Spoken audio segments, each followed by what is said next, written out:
Gênesis 22, de 6 a 19. Tomou Abraão a lenha do holocausto e a colocou sobre Isaque, seu filho. Ele, porém, levava nas mãos o fogo e o cutelo. Assim caminhavam ambos juntos. Quando Isaque disse a Abraão, seu pai: meu pai, respondeu Abraão: eis-me aqui, meu filho. Perguntou-lhe Isaque: eis o fogo e a lenha, mas onde está o cordeiro para o holocausto? Respondeu Abraão: Deus proverá para si, meu filho, o cordeiro para o holocausto. E seguiam ambos juntos. Chegaram ao lugar que Deus lhe havia designado. Ali edificou Abraão um altar, sobre ele dispôs a lenha, amarrou Isaque, seu filho, e o deitou no altar em cima da lenha. E estendendo a mão, tomou o cutelo para imolar o filho. Mas do céu lhe bradou o anjo do Senhor: Abraão, Abraão. Ele respondeu: eis-me aqui. Então lhe disse: não estendas a mão sobre o rapaz, e nada lhe faças, pois agora sei que temes a Deus, porquanto não me negaste o filho, o teu único filho. Tendo Abraão erguido os olhos, viu atrás de si um carneiro preso pelos chifres, entre os arbustos. Tomou Abraão o carneiro e ofereceu em holocausto em lugar de seu filho. E pôs Abraão por nome àquele lugar: o Senhor proverá. Daí dizer-se até o dia de hoje: no monte do Senhor se proverá. Então do céu bradou pela segunda vez o anjo do Senhor a Abraão, e disse: jurei por mim mesmo, diz o Senhor, porquanto fizeste isso e não me negaste o teu único filho, que de veras te abençoarei, e certamente multiplicarei a tua descendência como as estrelas dos céus e como a areia na praia do mar. A tua descendência possuirá a cidade dos seus inimigos. Nela serão benditas todas as nações da terra, porquanto obedeceste a minha voz. Então voltou Abraão aos seus servos, e juntos foram para Berseba, onde fixou residência. Vamos orar mais uma vez. Senhor, nos ajude a aproveitar a tua palavra, Deus, e extrair dela as lições preciosas da nossa vida a respeito, ó Deus, do caminho da fé, a respeito da provisão santa do Senhor, de livramento para nós, teu povo, e a respeito de todas as outras lições que podemos aprender neste texto. Pedimos isso em nome de Jesus. Amém. Muito bem, nós paramos na semana passada no versículo 5, onde Abraão demonstrou sua fé de que Deus faria com que ele voltasse com o seu filho, mesmo ele estando absolutamente decidido a obedecer ao Senhor e a sacrificar o filho. Mas no versículo 5 ele diz aos seus servos que ele e seu filho iriam ao monte adorar ao Senhor e depois retornariam. Nós paramos aí. A partir do versículo 6, nós temos então agora não mais os servos juntos, mas apenas Abraão junto com Isaque subindo para o monte Moriá. Muito bem, nessa subida é interessante que alguma coisa muito diferente do que o que nós fazemos hoje em dia acontece. Abraão pega a lenha e coloca sobre os ombros do filho. Ele carrega a lenha. Se fosse hoje em dia, o pai carregava a lenha, o cutelo, e se brincar, colocava o filho nas costas e carregava o filho também. Mas esse é um outro assunto, mas depois a gente vai voltar nesse ponto aqui, porque ele é interessante, porque ele serve de comparação. Aliás, depois não, vamos fazer isso já, de comparação entre Isaque e Jesus. Há algo muito interessante quando a gente lê Gênesis, buscando essas ligações, porque Gênesis é uma preparação para a mensagem, para a revelação sobre o Messias. Desde Gênesis capítulo 3, quando nós já temos o Senhor anunciando aquele primeiro casal, e da semente da mulher nasceria um que esmagaria a cabeça da serpente, capítulo após capítulo, de alguma maneira, Cristo começa a ser apresentado. a obra que Cristo ia realizar começa a ser divulgada, ela está presente. E nós já lemos até o capítulo 22, várias destas profecias, dessas revelações bem antigas. E a vida de Isaac, e nós já falamos isso, especialmente no capítulo 21, quando a gente falou sobre o nascimento de Isaac, e o apóstolo Paulo, lá em Gálatas, ele faz essa comparação, né, mostrando que ao cumprir aquela profecia, aquela promessa do Senhor para Abraão, que Deus tinha em profecia anunciado que faria com ele, Deus está dando um filho a Abraão, e Deus está dando este filho a Abraão de forma sobrenatural, porque Abraão e Sara não podiam ter esse filho. Mas de forma sobrenatural Deus faz isso. E isso já é uma apresentação, uma demonstração clara de que a pessoa de Cristo Jesus, o Messias, também não seria um filho natural, mas seria um filho sobrenatural. Nós falamos bastante sobre isso. Nós falamos sobre essa guerra que existe entre aqueles que são naturais e aquele que é o filho da promessa. Quando nós estudamos sobre a desavença que havia entre Ismael e Isaque. E aqui, quando a gente olha para Isaque subindo para o Monte Moriá, para ser oferecido em sacrifício, nós encontramos inúmeros links que apresentam o Senhor Jesus de forma tipológica nesse texto.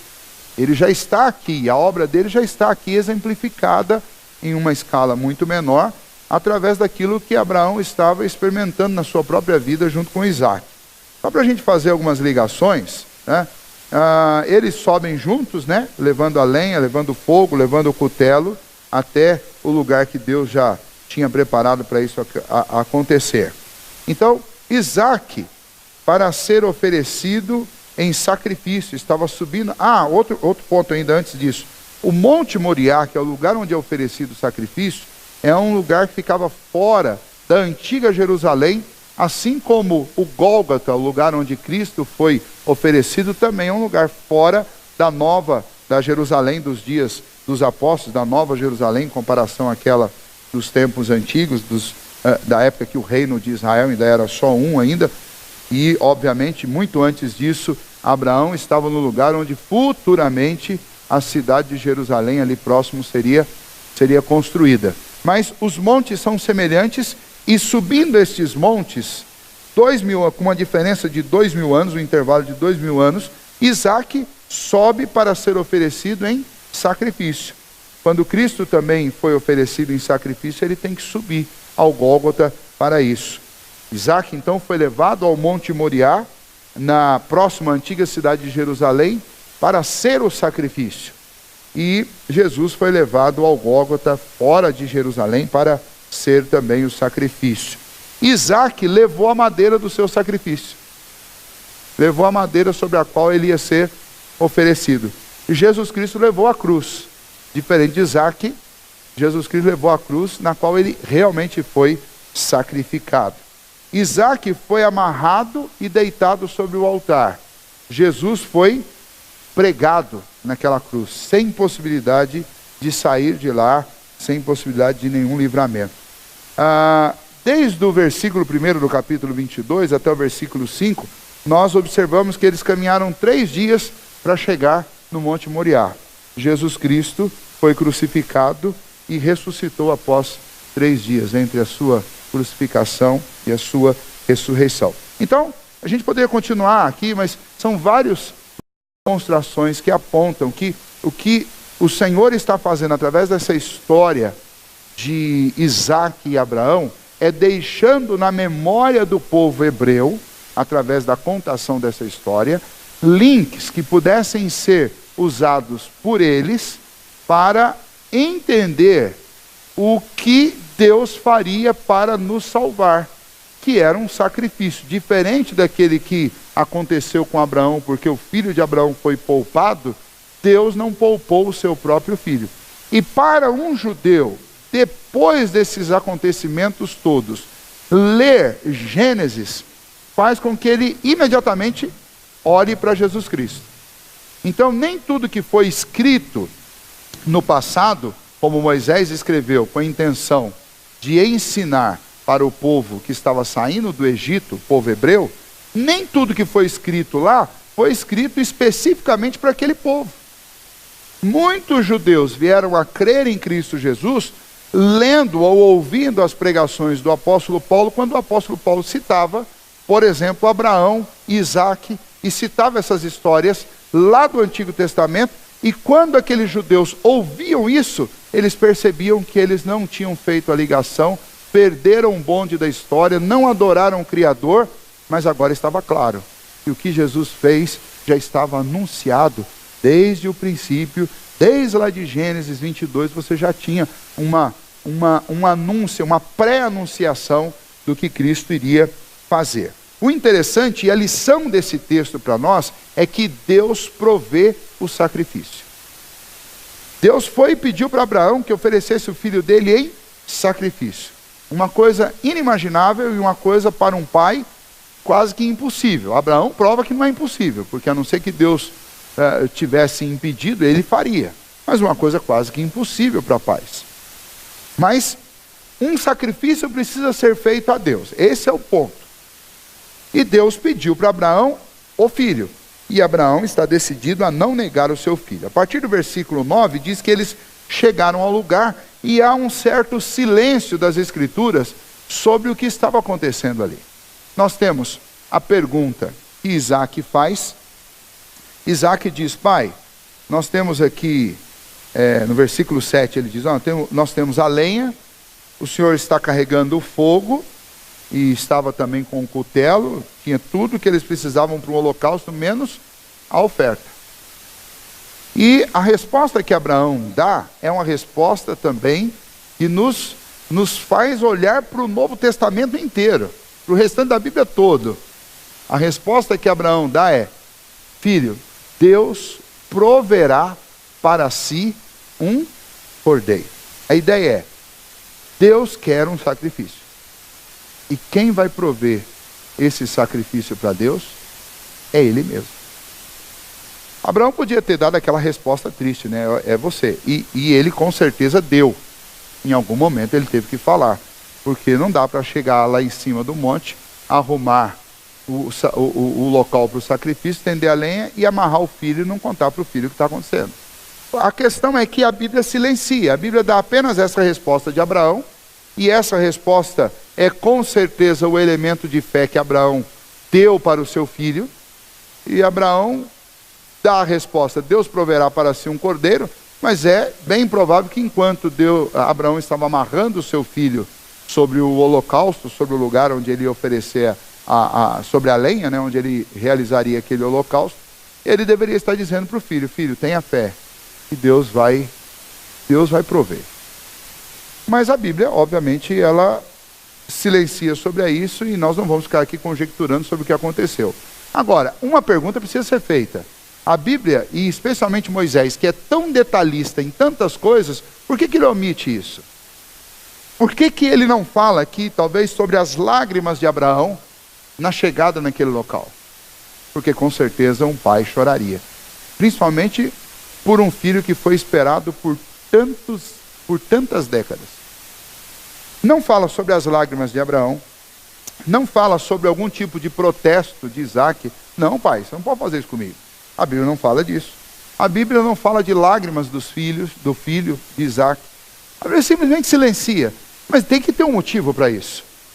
Ora, eu acredito que o principal motivo pelo qual a Bíblia não entra nesses detalhes é porque a palavra de Deus não quer que eu me ocupe com aquilo que não é principal. E se os aspectos emotivos dessa circunstância fossem colocados aqui, a gente ia ficar trabalhando em cima disso. Aliás, existem muitas músicas, e eu já assisti muitos sermões, em que todo o peso dessa passagem recai sobre o elemento emocional. Inclusive, se tem um texto que é fácil de fazer pai chorar, é esse texto. Porque quem é pai sabe, né? Quem ainda não é, não sabe. Mas quem é pai sabe que esse texto aqui é um texto que fragiliza a gente. Se você for se colocar no lugar de Abraão, facilmente você vai ficar emocionado com esse texto. E então, se a Bíblia não coloca esses detalhes é porque realmente não é para que a gente foque nesses detalhes. Mas o enfoque que a Bíblia dá, ele é muito interessante. Se você observar na sequência do texto, você vai ter algo interessante. Abraão vai dar um nome àquele local. Dá um nome, né? Chama aquele lugar de o monte onde o Senhor proverá. E isso é importante, porque se você comparar, dar um nome a um monte, com lágrimas, com emoção, com como que Abraão estava se sentindo, como Isaac estava se sentindo, houve protesto? Não. Se nós perguntássemos o que é mais importante, como eles estavam se sentindo ou dar um nome a um monte? Facilmente a gente ia responder, eu queria muito mais saber sobre o que eles estavam sentindo do que saber que nome que Abraão deu para o monte. Agora, se Moisés decidiu contar isso, então é porque aí está a importância dessa passagem. Então eu tenho que fazer essa pesquisa para entender por que Moisés deixou de contar sobre os elementos emocionais do que estava acontecendo e se ocupou de contar a respeito do nome que Abraão decidiu dar para aquele monte. Bom, então vamos lá, nós vamos começar nossa pesquisa aqui nesse texto com base nisso, né? O ensino dessa passagem, nós sabemos, é a substituição providencial de Deus para a vida de Isaac. Deus substituiu Isaac por um cordeiro. E isso tem tudo a ver com o restante da Bíblia, porque o que Jesus faz conosco é exatamente a mesma coisa. Deus substitui um sacrifício que tinha que ser oferecido por nós, mas um sacrifício que no nosso caso seria inútil, porque seria um sacrifício imundo, porque somos pecadores. Deus nos poupou disso e Deus proveu para nós um cordeiro que nos substituiu na cruz do Calvário. Então, o ensino dessa passagem, o que essa passagem ensina é isso. Deus proveu um sacrifício para Abraão, ensinando e mostrando o que Deus pretendia fazer com toda a descendência de Abraão, com essas famílias. Como que as famílias descendentes de Isaac seriam abençoadas? Seriam abençoadas porque essa família seria uma família que seria justificada por meio da obra de Cristo Jesus, pela fé em Cristo Jesus. Esse é o ensino central dessa passagem. É isso que nós estamos observando aqui. Um modelo de como Deus age substitutivamente para oferecer a si mesmo um sacrifício que seja aceitável. Então Deus proveu um sacrifício. Na sequência do texto, nós vamos ver que no momento imediato em que Abraão estava para tirar a vida do filho, Deus interfere, há um impedimento e aparece lá um carneiro que é usado no sacrifício. Então houve uma substituição. Houve também um impedimento. Deus impediu Abraão de continuar aquilo. Os versículos 11 e 12 dizem que quando Abraão estava para imolar o próprio filho, uma voz bradou do céu, um anjo do Senhor, dizendo: Abraão, Abraão! E ele respondeu: eis-me aqui. Então lhe disse, aquele anjo: não estendas a mão ao rapaz, sobre o rapaz, e nada lhe faças, pois agora sei que temes, porquanto não me negaste o filho, o teu único filho. Pela resposta aí, pela frase desse anjo do Senhor estar na primeira pessoa, não me negaste, então eu vou entender que esta aparição aqui do anjo do Senhor é uma referência a uma teofania, uma cristofania. Quem está falando aqui é o próprio Filho de Deus. Tá? Abraão passou no teste de fidelidade. No que é dito aqui, está claro. Agora sei que temes a Deus. A boa notícia é, você não precisa mais tirar a vida do seu filho. E então, Deus provê um substituto. O texto fala para nós interessantemente, no versículo 13, olha lá: tendo Abraão erguido os olhos, viu atrás de si um carneiro, o substituto que Deus proveu para Abraão. Viu um carneiro preso pelos chifres entre os arbustos. Tomou Abraão o carneiro e ofereceu em holocausto em lugar do seu filho. E pôs Abraão por nome aquele lugar: o Senhor proverá. E essa é a informação que para nós parece uma informação pouco importante. Nós estamos querendo saber sobre as emoções, né? E quando surge essa informação, parece pouco importante para nós, a maioria de nós passa desapercebido por isso. Mas algo muito importante nesta declaração e neste nome que Abraão dá. O nome é: o Senhor proverá. O interessante é que no hebraico essa palavra proverá, traduzida aí por proverá 2 vezes no texto, no hebraico a raiz dessa palavra é a raiz Raá. E Raá significa, na maioria dos textos onde essa palavra aparece, significa viu, ver, vendo, né? Mostrarei, mostrar, enxergar. Esse é o significado. E aliás, nesse texto aqui, essa palavra aparece. Quer ver um pouquinho? Quando você lê o versículo 13, essa palavra Raá, ela está aí no versículo 13. Está dito assim, ó: tendo Abraão erguido os olhos, viu. A palavra que está aí é Raá. A mesma palavra que Abraão usou para dar nome àquele lugar. Alguns textos de Gênesis, eu vou citar rapidamente, se você quiser marcar, se você for rápido aí nas folhas, você acompanha. Gênesis capítulo 1, versículo 4. E viu Deus que a luz era boa, e fez separação entre luz e as trevas. O verbo que está aí é Ra. Gênesis 3, 6. Vendo a mulher que a árvore era boa para se comer, agradável aos olhos, tomou. Gênesis 3, 6. Vendo, o verbo é Ra. Gênesis 12, 1. Ora, disse o Senhor a Abraão: sai da tua terra, da tua parentela e da casa de teus pais, e vai para a terra que te mostrarei. Ra é o verbo que está aí. 1 Samuel 16, versículo 7. O Senhor não vê como vê o homem. O homem vê o exterior, porém o Senhor o coração. O verbo é Ra. Então, vejam só, o nome que Moisés deu, literalmente é: o Senhor vê, verá, mostrará, alguma coisa assim. E foi traduzido aí como este nome: o Senhor proverá. Isso nos traz uma pergunta óbvia. Se Abraão deu o nome ao lugar de o Senhor viu, ou o Senhor vê, então o que é que o Senhor viu? Porque esse é o nome que Abraão deu. O que que o Senhor viu? Para ver a resposta a este enigma, nós precisamos olhar cuidadosamente a passagem para ver o que Abraão viu e que também Deus viu. O que Abraão está dizendo é o seguinte: Abraão olhou para o mesmo lugar para onde Deus estava olhando. Ele viu e Deus também viu. Ele enxergou, ele viu, e ele dá o nome àquele lugar porque o Senhor viu também. Ou seja, em algum momento nessa história, os dois olharam para o mesmo lugar. O verso 13 diz que, tendo Abraão erguido os olhos, viu. A palavra aí é a mesma, eu já disse para vocês, né? O que Abraão viu? Abraão viu um carneiro. O carneiro, o cordeiro substituto.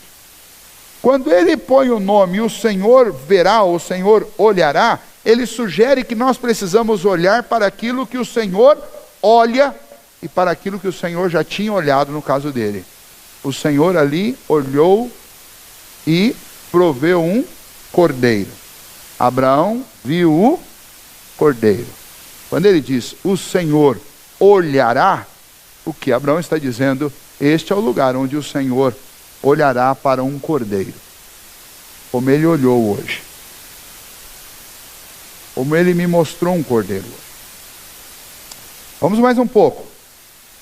Era o carneiro o assunto para o qual Abraão estava se remetendo, inclusive na troca do nome do monte. Ele ergueu os olhos e olhou e viu um carneiro. Era um carneiro que tinha sido provido por Deus para aquela circunstância. Era um carneiro que deveria servir como substituto para Isaac.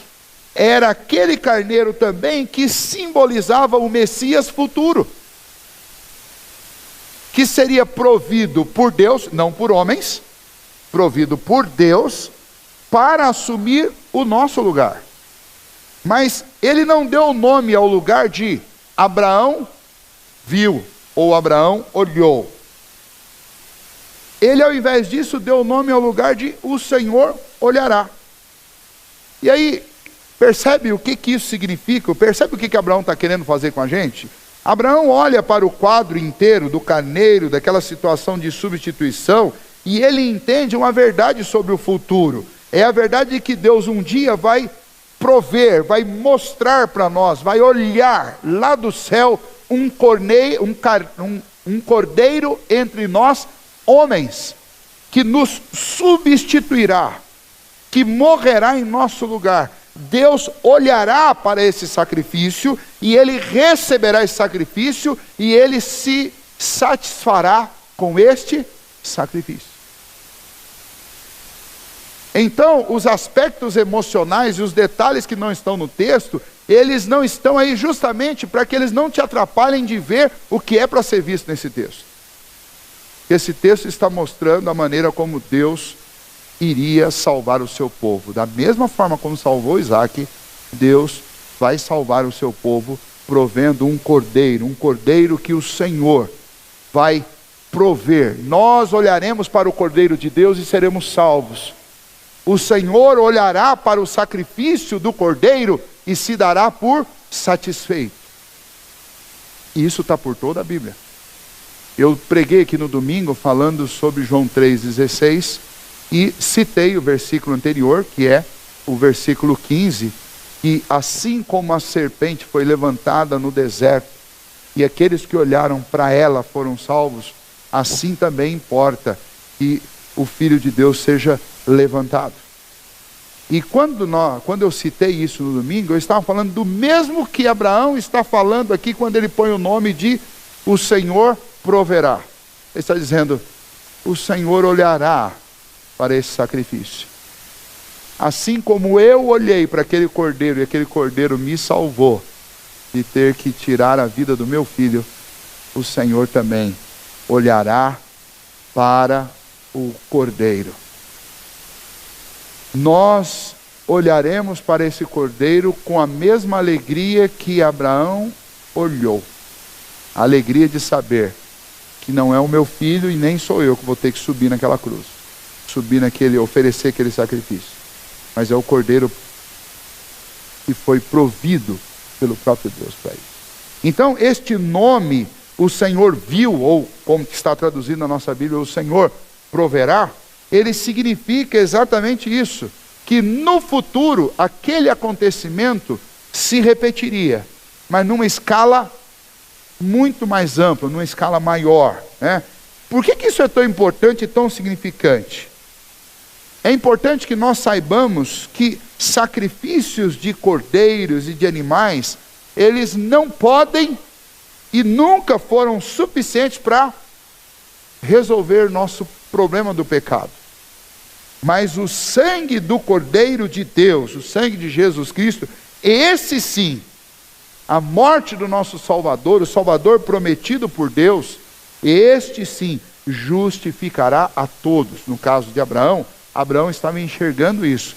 Quando lá em Tiago diz que naquela circunstância Abraão foi justificado, está dizendo que Abraão entendeu. É isso que está dizendo o texto. Não é que Abraão fez algo que o tornou uma pessoa tão justa que ele se justificou por méritos próprios.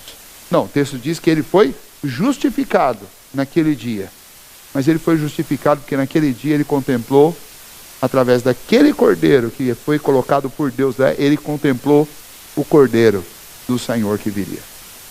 A fé de Abraão foi alicerçada em cima deste modo operante de Deus de prover um sacrifício, de mostrar uma ovelha, um cordeiro substitutivo para nós. Entende o que Tiago então está dizendo quando Tiago diz que Abraão foi justificado nessa circunstância aqui? Porque nesse dia aqui Abraão vislumbrou o que Deus faria através de Jesus Cristo. Então isso é fantástico. Esse é sem dúvida nenhuma o acontecimento mais importante da vida de Abraão. Se você perguntar assim, olha, na história de Abraão, qual foi o acontecimento mais importante? O nascimento do filho? O acontecimento mais importante na vida de Abraão foi esse dia aqui. Agora, vejam só. Percebem? Como é importante você confiar em Deus.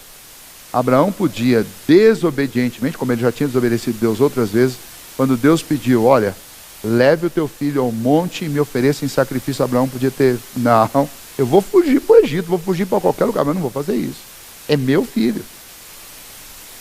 Veja o que estava em jogo. O que estava em jogo não era apenas a vida, que é muita coisa, do filho de Isaac. O que estava em jogo era a salvação de toda aquela família. O que estava em jogo é a salvação da descendência de Abraão. Essa descendência precisa saber como é que ela vai ser salva. Ela não vai ser salva por mérito. Essa descendência vai ser salva por um substituto, Jesus. E Deus precisava ensinar isso para Abraão. De um jeito que realmente Abraão ficasse convencido. E a grande recompensa desta confiança de Abraão em Deus, desta fidelidade, desse temor dele a Deus, foi que Deus o permitiu vislumbrar uma coisa que os olhos dele não veriam. Lembra lá de Hebreus capítulo 11? Abraão, Isaac, Jacó, até o próprio Moisés, eles contemplaram essas coisas de longe. Como é que eles contemplaram essas coisas de longe?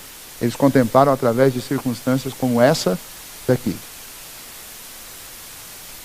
Quando Abraão viu aquele carneiro, ele viu muito mais do que um carneiro para substituir o seu filho. Ele viu um cordeiro que substituiria o povo pecador num sacrifício que Deus exigiria.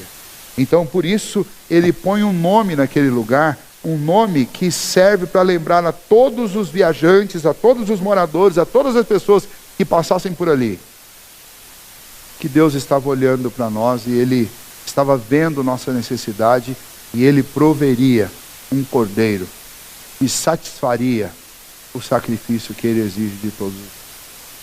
Muito bem, Deus provê a si próprio. Isso é interessante também, já indo para a última parte do nosso texto. Deus veio fazer o que nenhum sacrifício jamais poderia fazer. Com o sangue de cabras, touros, carneiros, ovelhas, sempre foram insuficientes.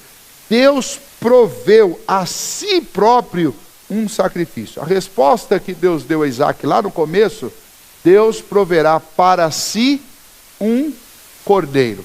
Por que ele deu essa resposta? Proverá para si. Porque a exigência, a necessidade do sacrifício é a necessidade imposta pelo Senhor para cobrir os nossos pecados. Para que a gente pudesse ter uma relação com Deus, Deus não pode se relacionar conosco manchados pelo pecado. Então Deus impõe isso. Quem precisa desse sacrifício para ter comunhão com Deus somos nós. Mas quem impõe essa metodologia é o próprio Deus. Então Abraão está dizendo, Deus exigiu de mim um sacrifício. E Deus proverá para Ele mesmo esse sacrifício. E então o que acontece conosco também é isso. Nós pecamos e os nossos pecados fazem separação entre nós e Deus. Nós precisamos de Deus, Deus não precisa de nós. Mas esse Deus nos amou de tal maneira que Ele decidiu nos salvar. Mas Ele mesmo impôs que é impossível que haja comunhão entre trevas e luz. Então, o nosso problema precisa ser resolvido. Os nossos sacrifícios de animais, ou se porventura alguém estivesse disposto a fazer um sacrifício de si mesmo, eles são insuficientes diante de Deus, porque são sacrifícios limitados, finitos e manchados pelo pecado. Então, esta frase de Abraão é a frase que continua valendo para todos nós. Para a salvação da minha vida, Deus proverá um cordeiro. Para a salvação da minha família, Deus proverá, aliás, Deus proveu um cordeiro. Tá? Eu só consigo ser salvo pela providência do Senhor de um cordeiro substitutivo. E aí tem alguns textos interessantes na Bíblia que nos ajudam a entender isso. Isaías 53:11 diz assim, ó, falando sobre Jesus, Ele verá o fruto do penoso trabalho de sua alma e ficará satisfeito. O meu servo, o justo, com o seu conhecimento justificará muitos, porque as iniquidades deles levará sobre si. E parece ser uma coisa tão difícil de entrar na cabeça de algumas pessoas, que a salvação não é meritória e que a salvação ela é graciosa e ela só pode ser obtida através da fé em Cristo Jesus, o Cordeiro de Deus, que nos substituiu naquela cruz. Para algumas pessoas parece ser tão difícil, mas a gente está estudando aqui na igreja já há muito tempo sobre isso, e quando a gente abre textos como esse de Isaías 53, 11, ou aqui como nós acabamos de estudar, Gênesis 22, isso é tão óbvio, isso salta aos olhos, que a única justificativa para alguma pessoa ainda acreditar que pode se salvar por seus próprios méritos, só pode ser a arrogância e a presunção de alguém que acha que é tão grande quanto Deus e que não precisa de nada. Algo que só pode estar presente no coração de alguém que ainda não foi convertido. E aí, tem gente que fica muito brava comigo quando eu falo isso, mas eu falo que as pessoas que acham que estão fazendo uma parceria com Deus pela sua própria salvação, são pessoas que ainda não são convertidas. E não importa se tem títulos de presbítero, diácono, pastor, evangelista, missionário, não importa quantos anos tenha de igreja. Enquanto você não entender que você não é bom o suficiente para Deus, e que a salvação é somente por meio do Cordeiro de Deus, que nos substituiu naquela cruz, você vai caminhar dentro de uma igreja a passos largos para o inferno. Porque no último dia, você vai subir na balança e vai falar, não, Jesus pode ficar aí. Só preciso que ele ponha um pezinho aqui no canto, porque eu estou quase lá. Ou Jesus sobe na balança por você, ou você está frito. É simples assim. Quanto que Jesus cobra para subir na balança por mim? Nada. Percebe quão tolo é o homem se achar merecedor de alguma coisa e querer simplesmente fazer as coisas sozinho? É uma imensa tolice. C.S. Lewis dizia que os incrédulos tendem a pensar que podem pôr Deus em uma doca, em um lugar. Essa é uma antiga expressão para submeter alguém a um julgamento. Na corte inglesa, os acusados se levantavam em uma plataforma para serem julgados, e essa plataforma era conhecida como doca. Lewis mostrou que, como criaturas de Deus, não temos condição de levar Deus a um julgamento. Somos nós que estamos sendo julgados. Ainda, Deus se pôs na plataforma de julgamento na pessoa de Jesus Cristo justo. Isto é manifestação de graça. Nós não podemos colocar Deus numa doca, mas Deus pôs o seu Filho lá, no meu lugar. Não que ele tenha sido culpado de alguma coisa, mas ele, sem pecado, sem ter cometido um único pecado, ele se identificou conosco e ele levou sobre si os nossos pecados. E ele foi julgado por causa dos nossos pecados. Isso é substituição.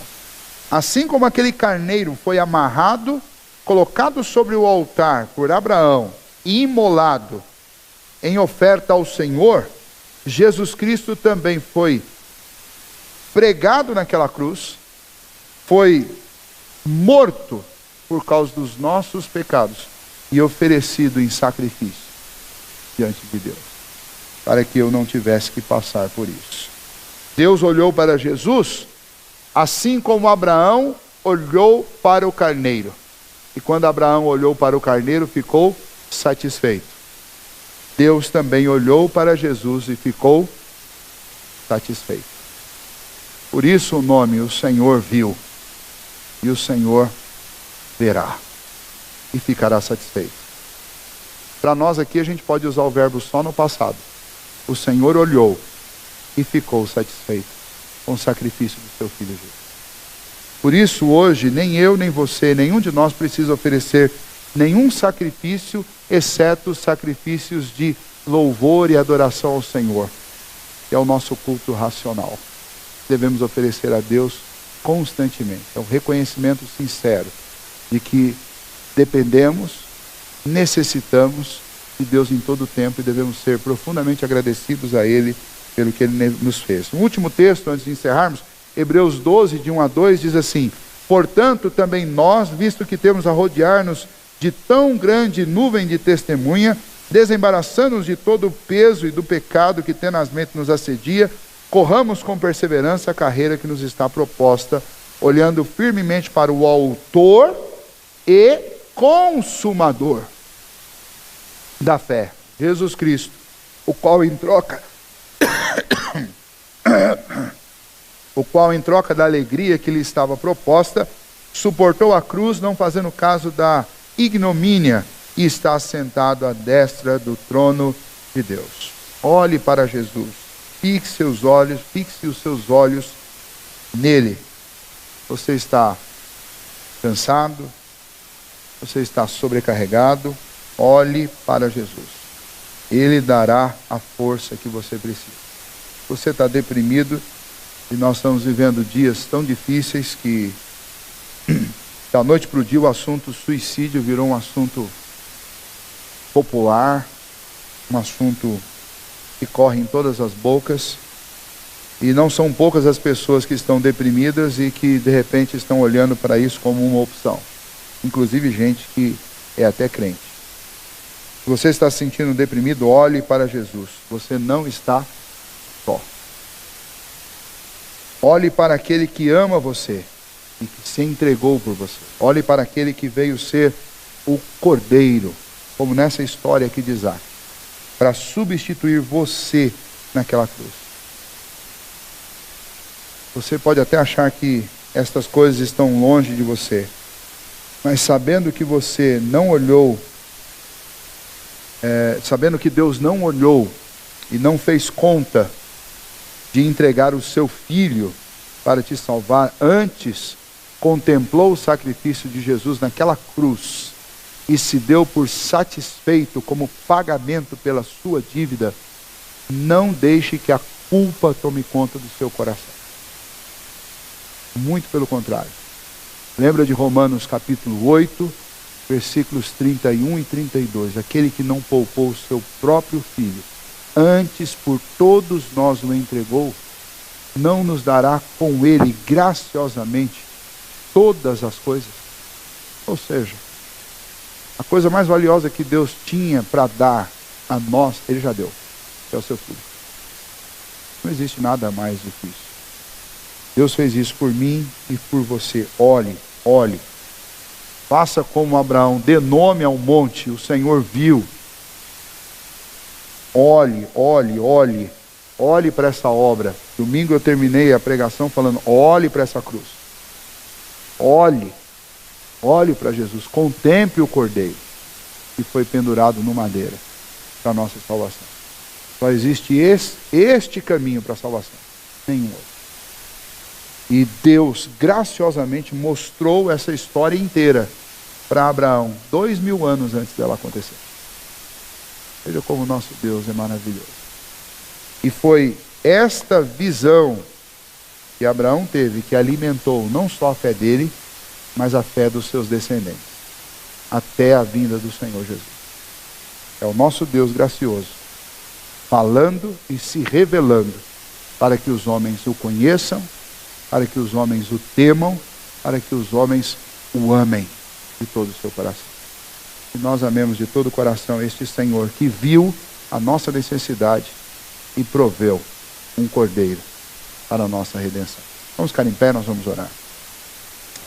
Senhor, muito obrigado pela Tua palavra, muito obrigado por essa história, Deus. Nós sabemos que ela, quando aconteceu, devia estar envolta, Deus, em tantos sentimentos, em tantas emoções, mas havia algo muito maior, muito superior às emoções que estava acontecendo ali. Deus, o Senhor, pela Tua maravilhosa graça, pela Tua misericórdia, estava não apenas, ó Deus, salvando um pai e um filho em uma circunstância tão difícil, mas o Senhor estava mostrando a Abraão e a Isaac a maneira como o Senhor não apenas salvaria a família deles, mas a todos aqueles que necessitam, ó Deus, e que foram pelo Senhor amados antes da fundação do mundo, mas como pecadores precisavam de salvação.